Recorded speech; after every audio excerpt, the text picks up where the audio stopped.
Hello friends, welcome back to our channel. இன்றைக்கி வந்து கல்வி வீட்டு சமையலில் பொங்கலுக்கு வந்து ஊருக்கு போவோம், தாத்தா ஊருக்கு போயிடுவோம் வருஷம். ஸோ இப்போயும் அப்படி தான் கிளம்புறோம். இப்போ வந்து புதுசாக நம்ம வீடு வாங்கிட்டு வந்திருக்கிறதுனால இந்த வருஷம் வந்து வீட்டில் வந்து சாமி கும்பிட்டு போகலாம் அப்படின்னு சொல்லிட்டு இன்றைக்கி கொஞ்சம் வெள்ளிக்கிழமையாக இருக்குது. பொங்கல் செஞ்சு சாமி கும்பிடலான்னுட்டு பொங்கல் செய்ய போகிறேன். சக்கரை பொங்கல், வெண்பொங்கல் ரெண்டுமே கொஞ்சம் கொஞ்சம் செய்ய போகிறேன். ஸோ சக்கரை பொங்கல் வந்து இந்த சுண்டில் வந்து 1.5 சுண்டு சக்கரை பொங்கலுக்கு ஊற போட்டுக்கிறேன். அப்புறம் இந்த குட்டி கிண்ணத்தில் வந்து ஒரு சுண்டு வந்துட்டு வெண்பொங்கலுக்கு ஊற போட்டுக்கிறேன். இது ரெண்டுத்தையும் நல்லா தண்ணி ஊற்றி கழுவி ஊற வச்சிடுறேன் ஒரு மணி நேரத்துக்கு. ஸோ குழம்புக்கு வந்துட்டு எல்லாமே கலந்த காய், சக்கரவள்ளி கிழங்கு, அவரைக்காய், வெண்டைக்காய் எல்லாம் கலந்து கொஞ்சம் கொஞ்சம் காய் கேட்டிருந்தேன் மாமாட்ட. ஸோ அவங்க அமுச்சு விட்ருந்தாங்க. இது வந்து மொச்சக்காவும் உருளைக்கிழங்கும் போட்டு வறுத்துட்டு சாதம் வச்சு செய்யணும். ஸோ பச்சை மிளகா சாம்பார் எப்படி வைக்கிறதுன்றதும் சக்கரை பொங்கல் எப்படி செய்கிறதுன்றதும் இன்றைக்கி வீடியோவில் பார்க்கலாம். ஸோ குழம்புக்கு வந்து தண்ணி வச்சுருக்கேன். இதில் வந்து நான் எல்லா காய்கறியும் அரிஞ்சு வச்சுருக்கேன். இந்த காய்கறி எல்லாத்தையும் இதில் சேர்த்துடலாம்.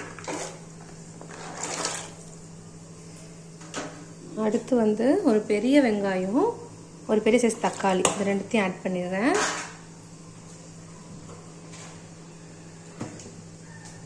இதோட குழம்புக்கு தேவையான உப்பு சேர்த்து நல்லா மூடி போட்டு இதை வேக வைக்கிறேன். சக்கரை பொங்கலுக்கு வந்து ஒரு 2 டேபிள் ஸ்பூன் அளவுக்கு கடலைப்பருப்பு வேக வச்சுக்கிறேன் தனியாக. சக்கரை பொங்கலுக்கு எப்பயும் 1க்கு 3 பங்கு தண்ணி வைக்கணும். நீங்கள் குக்கரில் வச்சிங்கன்னா 1க்கு 3 பங்கு. நான் குக்கரில் வைக்கல, கொஞ்சமாக சாதம் இருக்கிறதால நேரடியாகவே வைக்கிறேன். ஸோ 1 பங்குக்கு 3 பங்கு தண்ணி ஊற்றி இதை நல்லா வேக வச்சுக்கிறேன். இதை வேக வைக்கும் போதே இதோட கொஞ்சம் பால் சேர்த்துக்கிறேன்.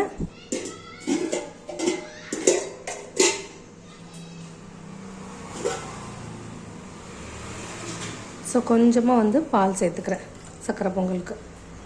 இதை நல்லா வேக வைக்கிறேன், வேக வச்சுட்டு காட்டுறேன். ஸோ சாம்பார் சாம்பாருக்கு வந்து பருப்பு வச்சுட்டேன். இப்போ வந்து சாம்பாரில் வந்து ஊற்றிடலாம். ஸோ காய் வந்து நல்லா வெந்ததுக்கப்புறம் பருப்பு அதில் ஆட் பண்ணிடுறேன்.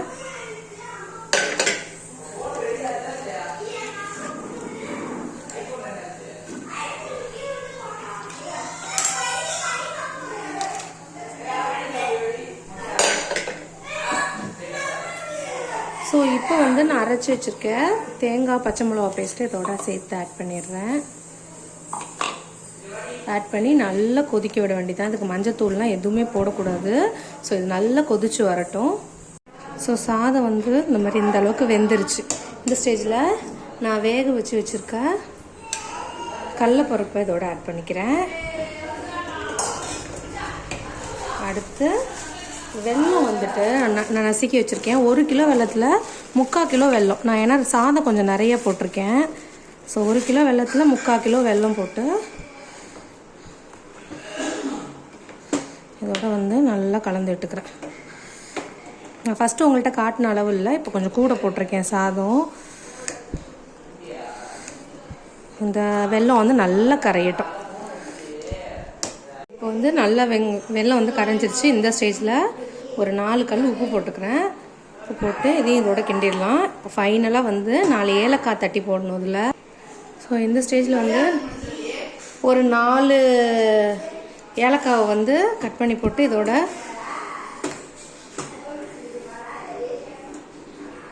வந்து பாத்திரத்தை மாற்றிட்டேன். ஏன்னா அந்த பாத்திரம் ஃபுல் ஆயிடுச்சு. ஸோ அதனால் இந்த பாத்திரத்தில் மாற்றிருக்கேன். ஏன்னா ஃபஸ்ட் டைம் வந்து சக்கரை பொங்கல் செய்கிறேன். ஸோ எப்படி வருதுன்றது ஒரே எக்ஸைட்மெண்ட்டாக இருக்குது. சாப்பிட்டுட்டு உங்கள்கிட்ட சொல்கிறேன். அதனால தான் எந்த பாத்திரம் எவ்வளோ அளவு வைக்கணும்னா எனக்கு தெரியல. ஸோ இது ரெடி ஆகிடுச்சு. அவ்வளோதான். இது கொஞ்சம் கெட்டியானதும் ஆஃப் பண்ணிட வேண்டியது தான். ஆக்சுவலாக நான் முந்திரியும் திராட்சையும் தாளித்து கொட்டியாச்சு இதில். நான் இப்போ வந்துட்டு மொச்சக்காவும் உருளைக்கிழங்கும் வறுக்க போகிறேன். அதுக்கு சட்டி நல்லா காஞ்சதும் எண்ணெய் ஊற்றிக்கலாம்.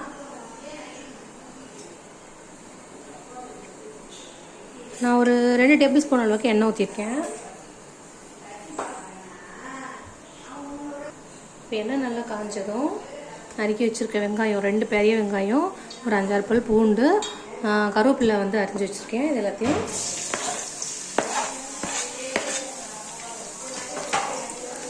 சேர்த்து நல்லா வதக்கிக்கலாம். இது நல்லா வதங்கட்டும். ஸோ இந்த அளவுக்கு வதங்கும் போது நம்ம நறுக்கி வச்சுருக்க கொண்டக்கல்லையும் உருளைக்கிழங்கும் இதில் ஆட் பண்ணிடலாம்.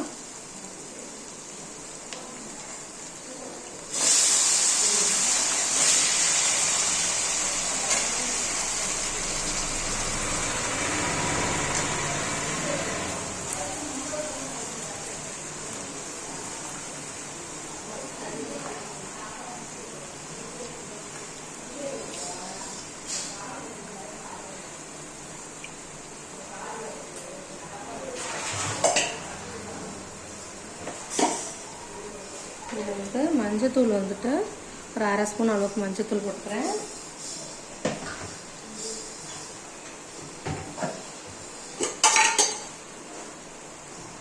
ஸ்பூன் அளவுக்கு தனி காரப்பொடி,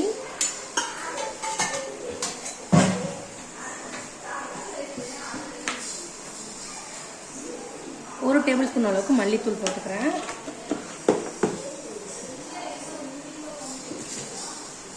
இதோட காய்க்கு தேவையான உப்பு சேர்த்து தண்ணி ஊற்றிக்கிறேன். இது நல்லா வந்து கலரி விட்டு இதோட வந்து தேங்காயும் பெருஞ்சீரகமும் அரைச்சி வச்சுருக்கேன், அதையும் இதோட சேர்த்து ஆட் பண்ணிட வேண்டியதுதான். இது வந்து நல்லா கலரி விட்டு ஒரு மூடி போட்டு நல்லா வேக வச்சிடலாம். ஸோ இதனால் தண்ணி சுண்டி வெந்து வந்ததும் காட்டுறேன். இதுதான் வந்து எங்கள் வீட்டில் வந்து பொங்கல் அன்றைக்கி செய்கிற முக்கியமான 2 டிஷ்ஷு. பச்சை மிளகா சாம்பார் அண்டு இது என்னது மொச்சக்காவும் உருளைக்கிழங்கும் வறுவல்.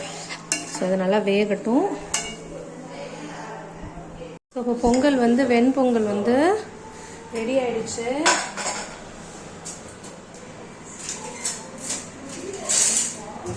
ஸோ பொங்கல் வந்து இந்த அளவுக்கு பாருங்கள் நல்லா குழஞ்சி வந்துட்டு, இந்த ஸ்டேஜில் வந்து சுடு தண்ணி கொஞ்சமாக வந்து கொதிக்கிற சுடு தண்ணி ஊற்றி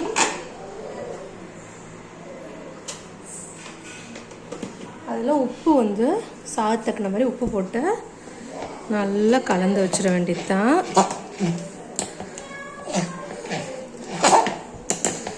ஸோ வெண்பொங்கலுக்கு வெண்பொங்கல் நல்லா ரெடி ஆயிடுச்சு. இதை அப்படியே வந்து வச்சிட வேண்டியது தான். இதனால் சாம்பார் போட்டு சாப்பிட வேண்டியது தான். இந்த கல் வந்து உப்புக்கல் வந்து நல்லா கரையிற வரைக்கும் நல்லா பிசைஞ்சு விட்டு ஒரு மூடி போட்டு வச்சிட வேண்டியது தான். ஸோ ஸ்பெஷலாக வந்து இன்றைக்கி வந்து கொத்தமல்லி துவையல் அரைப்பாங்க. ஸோ அதான் பண்ண போகிறேன். கொத்தமல்லி, புளி, தேங்காய், பச்சை மிளகாய், இதோட வந்து உப்பு.